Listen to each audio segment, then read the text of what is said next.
In the decades following World War II, a 333-meter red steel structure came to define the local skyline. Tokyo Tower carried the region's analog broadcasts and symbolized a city rapidly modernizing. By the 21st century, the skyline caught up. An explosion of massive glass and steel skyscrapers dwarfed the aging tower, creating physical walls that began absorbing and blocking its radio signals. Millions of residents across the Kanto region faced a genuine risk of losing their digital television and radio access entirely as these signal shadows lengthened. The solution required constructing a completely new broadcasting tower, one tall enough to easily clear the sprawling new canopy of high-rises. Reaching higher into the sky is an infrastructural necessity here. To keep the world's most populous metropolitan area connected, engineers had to push their steel far above the urban interference. Planners set a target height of 634 meters, almost exactly double the height of the original Tokyo Tower. That specific number carries deep historical resonance. In Japanese, the syllables 6, 3, and 4 can be pronounced Musashi, the name of the ancient province that once encompassed this region. Reaching 634 meters requires surviving the environment. This region sits above volatile subduction zones capable of massive earthquakes, and it regularly endures summer typhoons that lash the coast with wind speeds hitting 83 meters per second. The plot of available land was severely limited.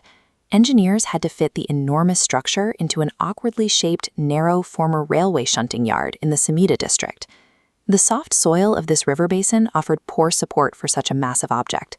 Crews had to drive thick, rigid wall piles 35 meters deep into the earth to reach a solid bearing stratum.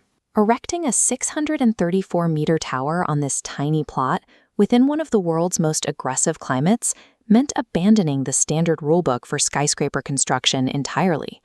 To secure a foothold in the cramped railway yard, designers had to rethink the tower's base geometry. They opted for a triangular footprint. A three-point stance maximizes structural stability and effectively resists lateral forces, even when squeezed into a plot only 80 meters wide. Higher up, a triangular shape becomes impractical for observation decks and broadcasting arrays. As the tower rises, the steel framework gradually morphs, rounding out its edges until it becomes a perfect circle at the upper levels. Instead of solid walls, the exterior is constructed from a porous lattice of high-strength steel pipes. This design drastically reduces the total weight of the structure. It also creates an aerodynamic sieve, allowing typhoon-force winds to pass straight through the gaps rather than slamming into a solid surface. The tower's shifting silhouette is a mathematical necessity. It is a shape explicitly calculated to grip the narrow plot below while cheating the wind above.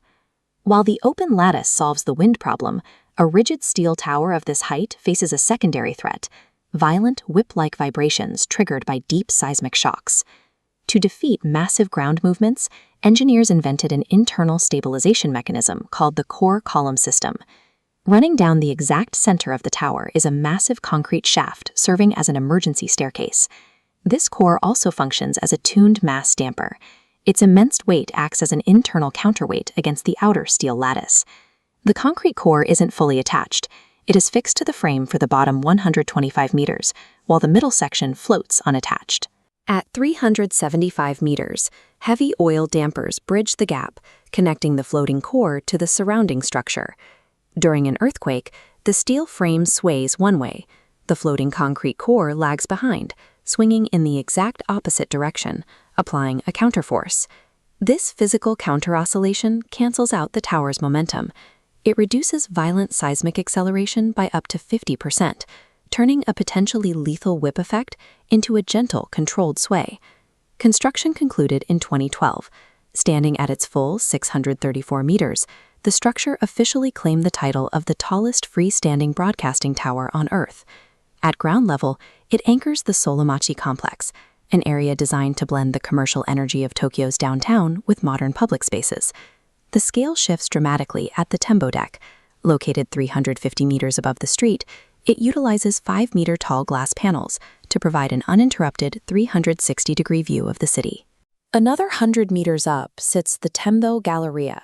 This continuous, tube-shaped glass skywalk spirals around the outside of the tower at 450 meters in the air. The designers styled these observation spaces as a villa in the sky. The extreme altitude offers visitors an immediate, sweeping visual connection to the entire 70-kilometer expanse of the Kanto Plain. The new tower easily cleared the urban interference, blanketing the region with a pristine digital broadcast signal and solving the blackout crisis. Because of its extreme structural resilience, the facility serves a vital secondary function. It is heavily armored and engineered to remain fully operational, transmitting disaster information when surrounding infrastructure inevitably fails. Its most advanced engineering mechanism, the central floating core, draws direct inspiration from the central wooden pillars of ancient Japanese pagodas, structures that have survived earthquakes for centuries. Tokyo Skytree operates as an enduring, highly engineered guardian. It is built to stand its ground, keep the region connected, and watch over the city for generations to come.